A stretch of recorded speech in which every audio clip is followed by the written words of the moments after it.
Kata themelore në Prishtinë, Departamenti i Krimeve të Rënda, Shkretarja Trupit Gjykus Takimet dhe Mafusot me datë 20 prill 2026.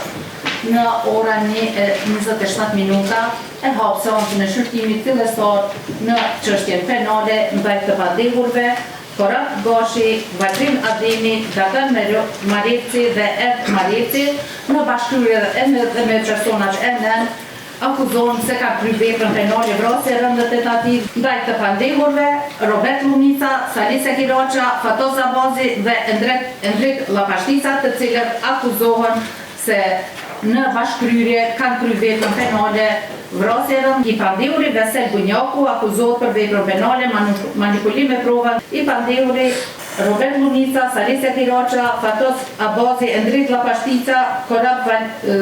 Gashi, Valdrin Ademi, Dagan Mareci dhe Ed Mareci akuzohen se secili veç ka kryer veprën penale të mbajtjes në pronësi në kontroll ose posedim të paautorizuar të anë nga IPFK-ja. Jemi njoftu se ndaj të akuzuarit Valdrin Ademi ka mbet e pa përfunduar ekspertiza psikiatrike. Ka mbet me marrën edhe psikologja, kështu e kom kërkesën. Është një kërkesë që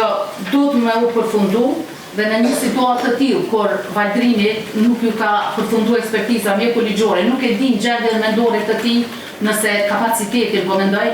mendor intelektual se çka ka më na thoni IPFK-ja, dhe rrjedhimisht nuk mundemi as me lexu këtë akuzën, nuk mund me lexu këtë akuza e aq më pak të deklarohet për lidhur me falsi, meqense nuk e din gjendjen e tij mendore. Atëherë nga Instituti Psikiatrisë Forenzike na shton se brenda 2 javë ekspertiza sot kontaktu me drejtorin e institutit. Në fakt vazhdimisht jam në kontakt me ta,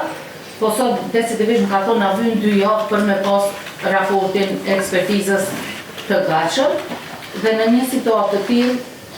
konstatoj se nuk janë plotësuar kushtet ligjore për mbajtjen e shqyrtimit fillestar marr akvendim, shqyrtimi gjyqësor shtyhet